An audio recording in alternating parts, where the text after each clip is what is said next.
It's We've Been Watching with Claire Woodward and David Stevenson. Hello to everyone around the world, wherever you are. Yes, all those people listening for the latest on Meghan and Harry. Absolutely, and we've got the latest, haven't we? Did you see the very latest Netflix announcement? Oh no, what was that? That was, I think it was something out today that, they're being followed around by cameras. Well, they're always being followed by cameras, or being followed by cameras by Netflix for Hmm. the Invictus Games, and they went to visit, Grandmama, didn't they, at Buckingham Palace? Well, it turns out Hmm. now that they're changing the film structure, and it's going to be a fly on the wall, and they're going to go into their house in California. Shock. Oh no, it's going to be the Kardashians without the enormous bottoms, isn't it? Well, we don't yet know, do we? But I mean, it's going to be a slice of that, isn't it? And didn't we talk about that before? I mean, when he originally did the first interview, we thought, "Oh, this is a bit weird. How can they sustain these massive contracts with the streamers like Netflix? They'll be down among the chickens, and they will be down among the chickens, won't they, eventually?" It'll be Harry coming out of the bathroom, scratching himself, going his breakfast ready. And the kids Paddy. And I I mean, mean, yeah, as again we've said before, they've got this massive deal with Spotify as well, and they've put out one podcast. I know. God, what value they're getting? I mean, their return, the Sussex's return is absolutely brilliant, isn't it? Isn't it? Well, I mean, I'm sure all those people who are getting made redundant by Netflix in the States will at least have more time to watch Harry and Meghan's streaming show. Streaming show indeed. I mean, there's only one other thing he could do to make it worse, and that's ask Prince Andrew if he'd like to be involved in a fly on the wall series.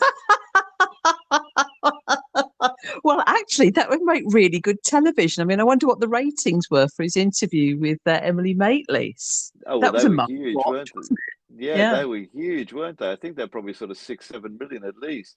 And that clips, all the clips still get a run. I watched a fabulous film this week, which is done by Roger Michelle, the film director, who sadly died while he was mixing the sound for it. And it is a feature film based on all archive of the Queen, and it's absolutely amazing. So I can reveal that exclusively that it's going to be out next Friday, and not on television as a cinema release. So that's quite interesting in itself. Oh, that's fantastic. He was a fantastic director. That's really very sad. But I'd be really interested to see his take on that. It is. I mean, it's sort of structured in chapters, so it's thematically done. So you've got um, all shots of her riding horses at one point. There's some lovely old grainy film of her taking what looks like her first ride on a horse, probably Balmoral by the look of it. That's really interesting, and lots of the other stuff as well. I won't give away any of it, but the fact that it's going out in, I think, 300 cinemas and 300 cinemas in France as well. So I don't know what they're going to make of it. That's really interesting. Has it been financed by someone like Canal Plus or someone like that? I wonder. Well, they may be a co-pro partner, but the dear Hmm. old Amazon Prime are involved in that one, I think, as well. Oh yeah, so they're involved in everything now, aren't they? So They are.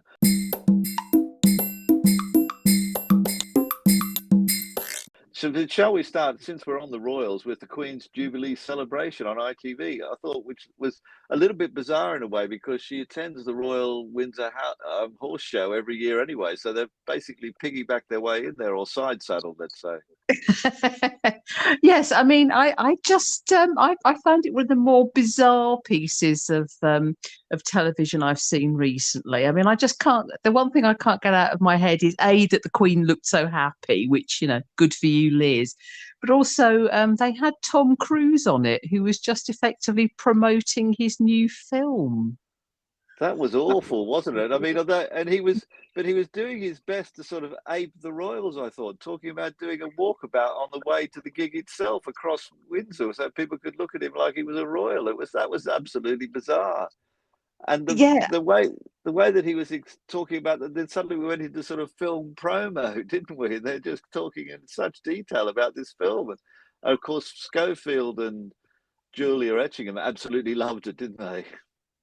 Oh yes, absolutely. You know, it's oh, but I just thought it was absolutely cynical piece of marketing in the, you know, I mean, I've never seen anything like it. I mean, it was in any sort of royal programming before, and I know maybe they wanted to, you know, have the program bought by, you know, broadcasters all around the world. Maybe Tom Cruise is a bigger draw than the Queen, but left a nasty taste with me, David.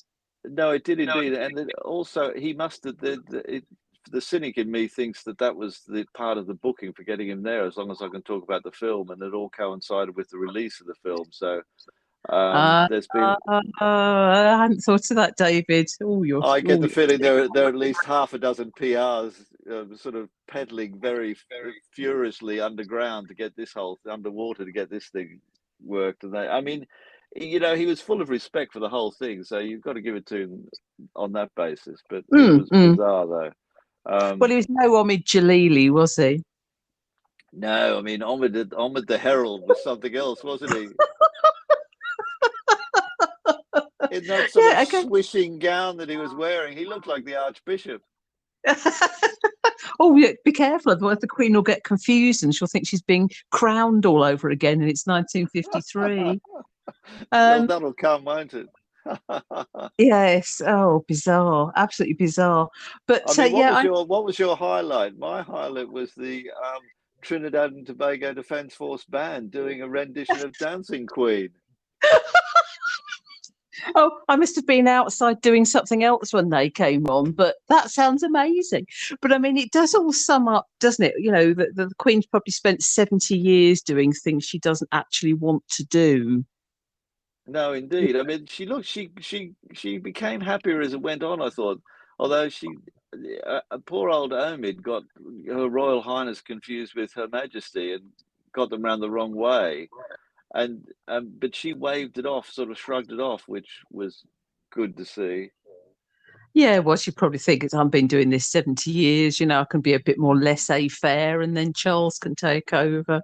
But she did get visibly moved when, you know, Prince Philip's carriage driven by her granddaughter came on. So that was a real moment.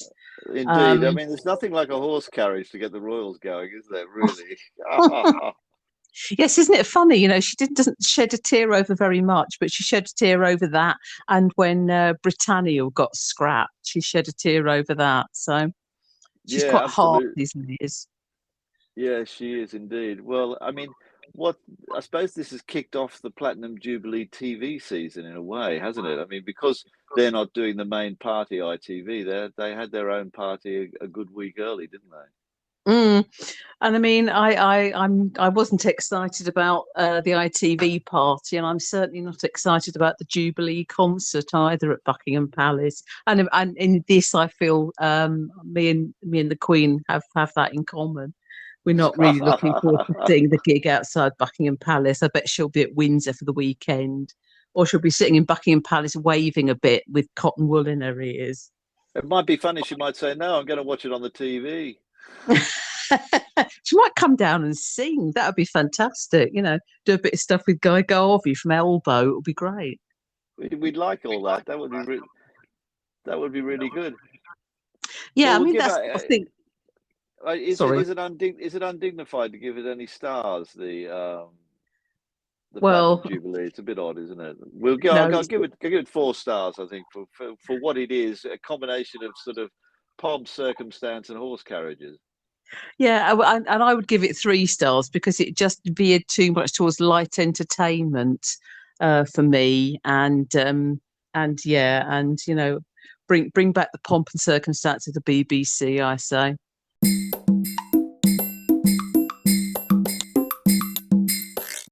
Indeed. Well, let's move on to something far more modern, not a horse carriage in sight, and that's the Chris and Rosie Ramsey show, which is basically taking a podcast and turning it into a TV show, or not turning it into a TV show, as I thought. Yes, I mean, I think I've been talking to various people about this, and they say one Oh, of you've been investigating it.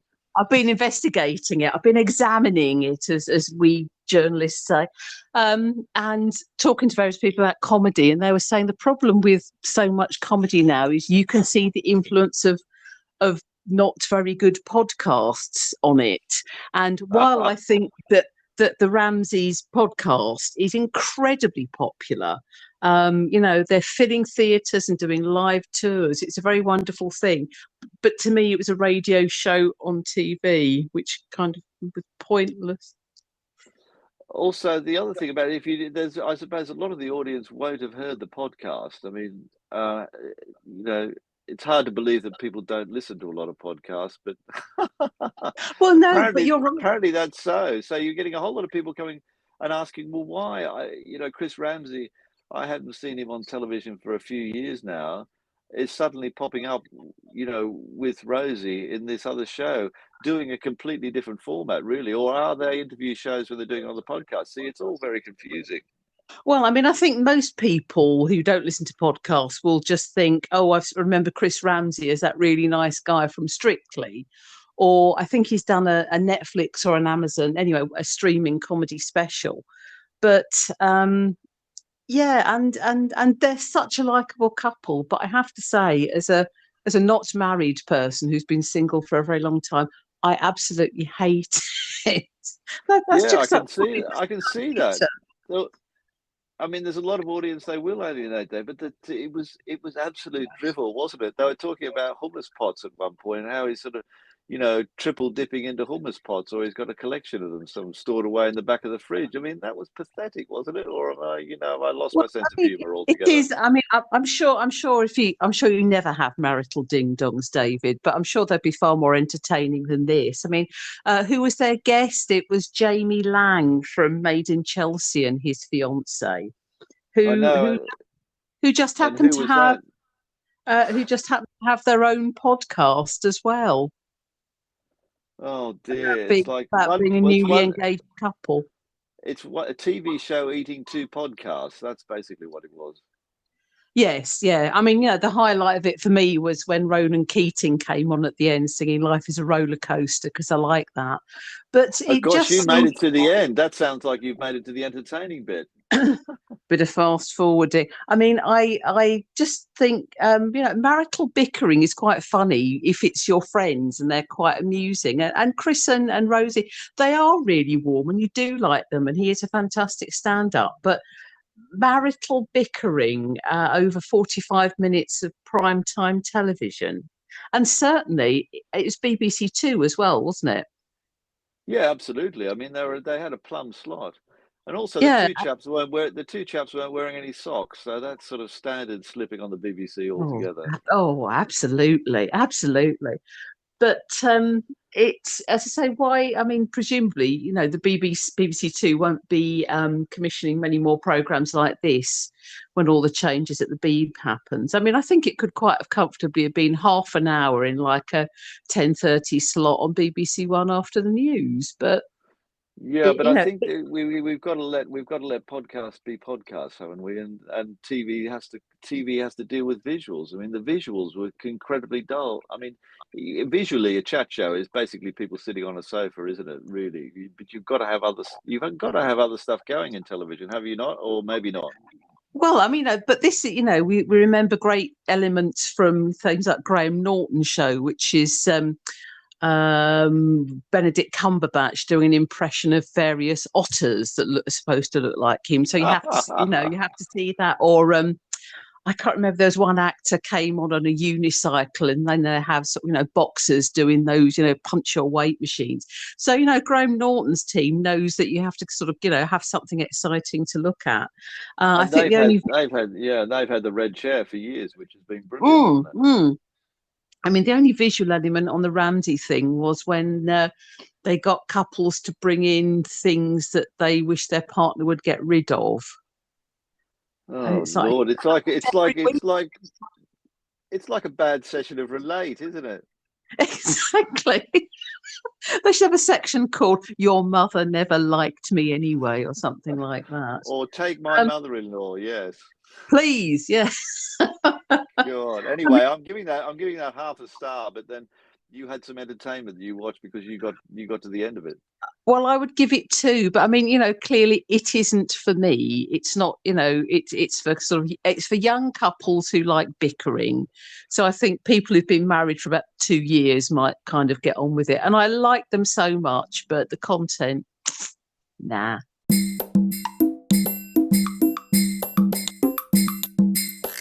Conversation with Friends. Have you been enjoying that? No, I've been hating it.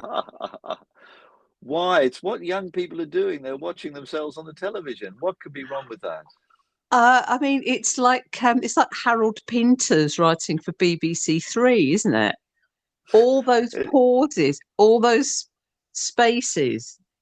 I mean, how else do you get 12 episodes? I think that's Well, I would like some clever person on YouTube to edit conversations with friends, or rather, no conversations with friends, down to just the words, and that it would probably last about 45 minutes.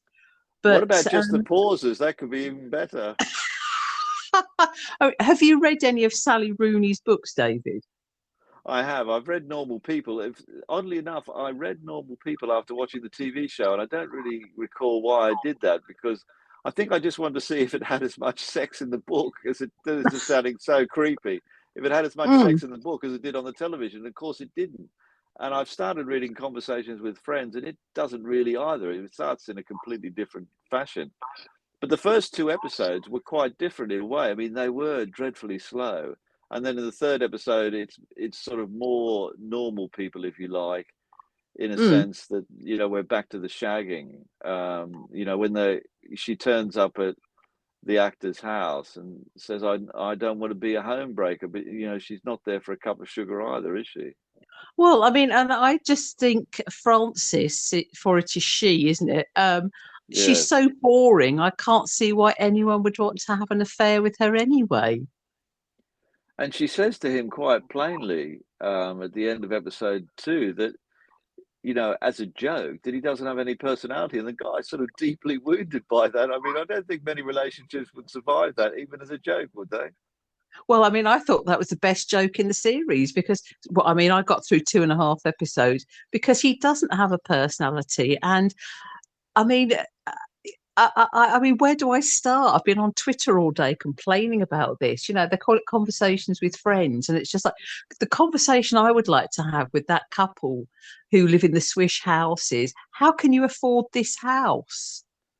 I mean, she's had one book published, hasn't she? And we're led to believe that he's an actor and he's going off to Scotland to shoot something. Okay, I mean, it might be, who knows? It might be Outlander that he's going to turn up in on Stars Play. That'd be Yeah, funny. or it might be an advert for Tunnock's caramel wafers. We don't know, do we?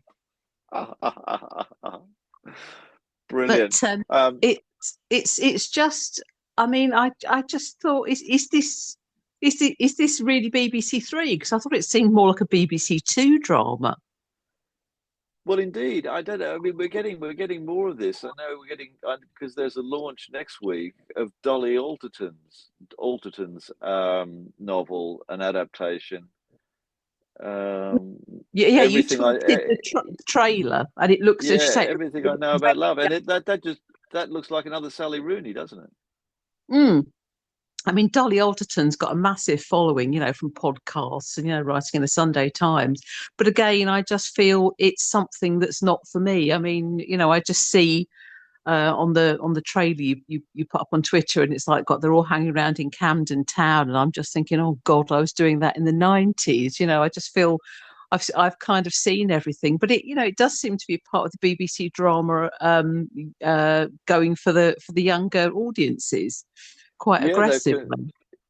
you're absolutely right. I mean, whether this is going to work, I don't know. I mean, it just does seem to be attacking headlong Netflix in a way, which I Yeah, suppose is yeah. good. If but the BBC aren't attracting subscribers. I mean, that's not the way the BBC works. And also to go so headlong into chasing one demographic just seems wrong for the license fee payer, I would think. Which you're meant to have something for everyone, aren't you? Really?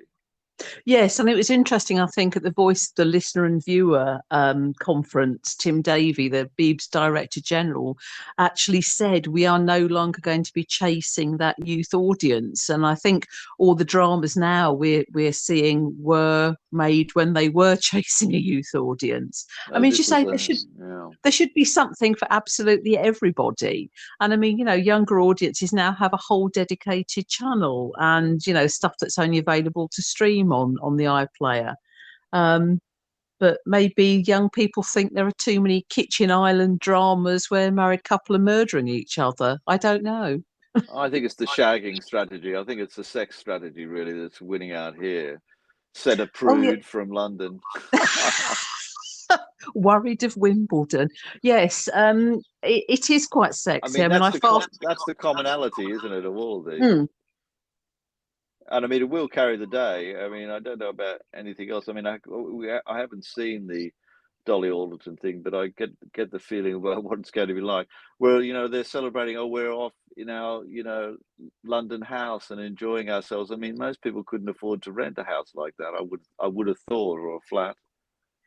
Well, that's the thing, isn't it? I mean, I'll tell you what else I did watch last night because I love terrible reality TV. They've rebooted Embarrassing Bodies, but they've done it for E4, which means you've got younger embarrassing bodies. And I have to say, I certainly saw something more of a young lady's downstairs anatomy than I would ever have expected to have done at 8:30 at night. So clearly, it's not just the dramas that are going for the sort of below the waist content. God, it's E4 at its best then, and fine displays. Oh my gosh! Oh right, well I'm going to be avoiding that, and all readers of the Sunday Express will be avoiding it as well, I would say. Good, sensible people. Okay, well, conversations with friends started well enough. I'm still going to give it 3 stars in the hope that it might return to some sort of solid grounding, but I'm not holding out an awful lot of hope, though, to be frank. No, I mean I'm giving it. I don't. I think I'm with. I'm going to give it a half a star because I actively loathed it. So yeah, but I'm not. I'm not 23 and gorgeous, so maybe I'd Well, feel the same way. as we've said, the average audience, the average BBC audience is 50 plus, really. I mean, I don't think that's going down. I think it's going up.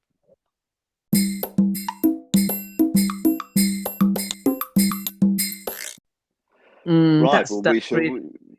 we'll desperately try and find something we actually like. There was a little bit more. There's a little bit more nudity in The Time Traveler's Wife. I don't know whether you caught that on Sky Atlantic, did you? Again, that was something I just thought because the book has become such a huge classic and it's already been made into a movie.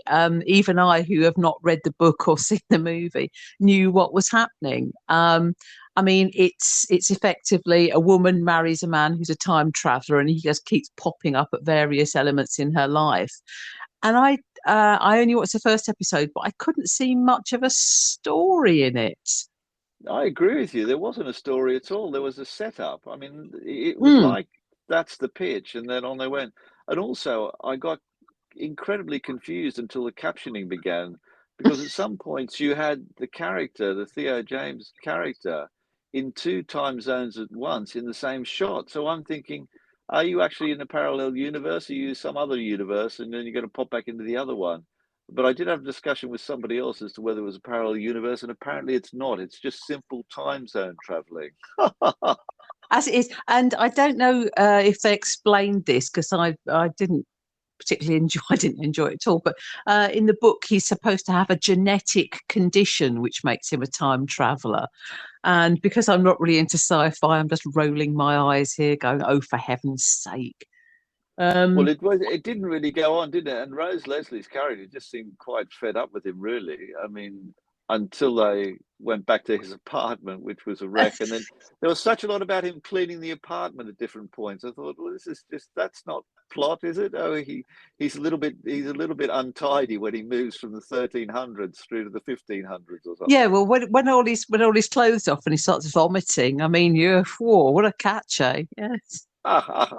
And And where was his TARDIS, for God's sake? He has to travel in something.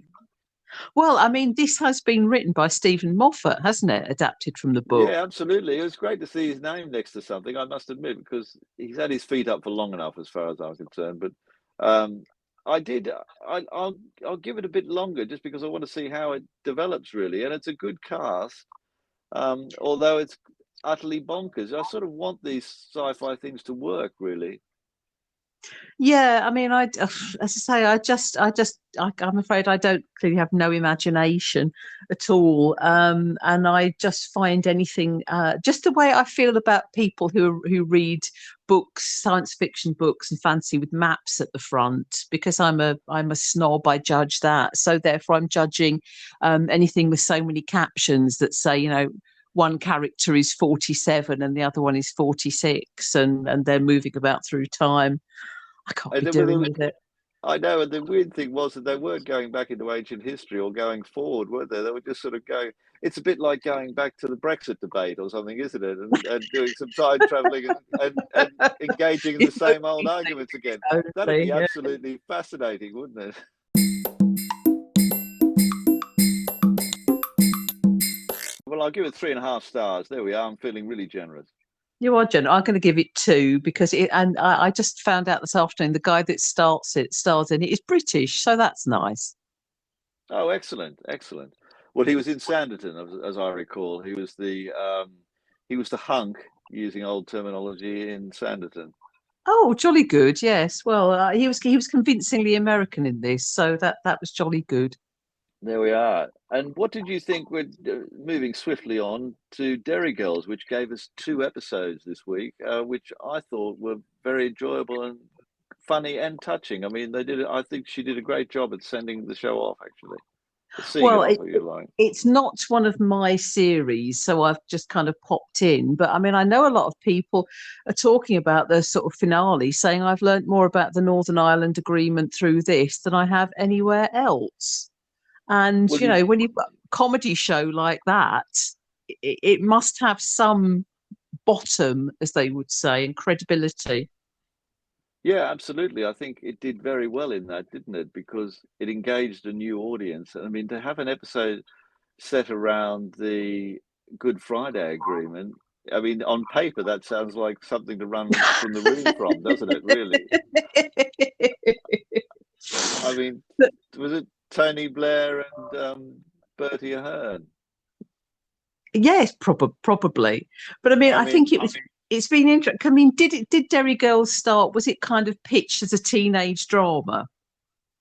I think it probably was set during the Troubles, so that you had that sort of tragic comedy. Although that wasn't really explored. She didn't really tackle that.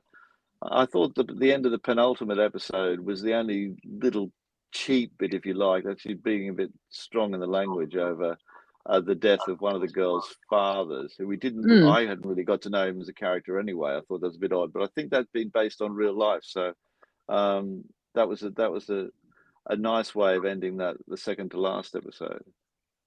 But also, I think it's only 3 series, isn't it? So I think it's quite. I'm sure it could have carried on and on and on. So I think it's quite brave to finish it now. Yeah, absolutely. The Americans would have been flogging that for 10 series easily.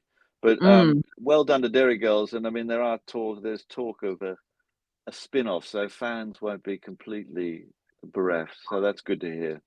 Yeah, and also fantastic earlier in this last series to see Liam Neeson in it. That was great.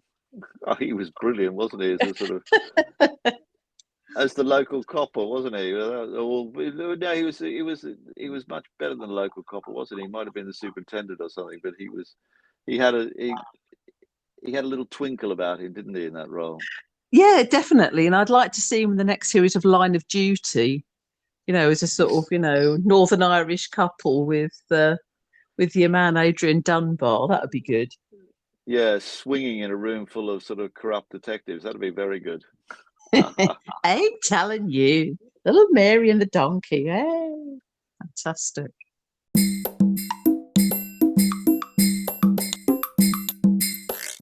And Essex Serpent, I know you know the book, which has started on Apple. I caught up with that this week because I'd missed it when it was first uploaded.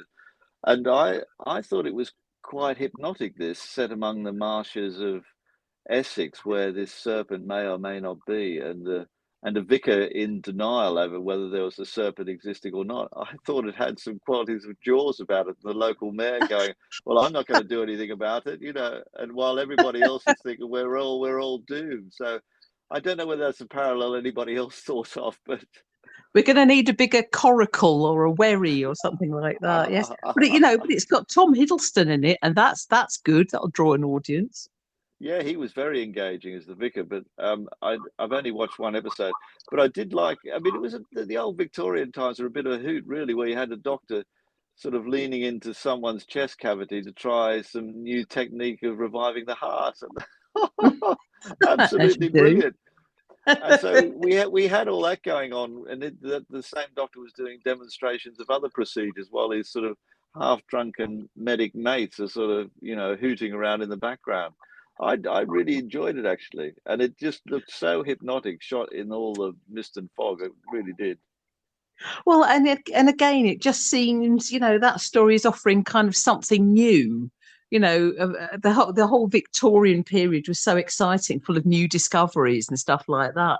And it can always offer a new perspective on something. Whereas so much drama, it's like, please tell me something I don't already know.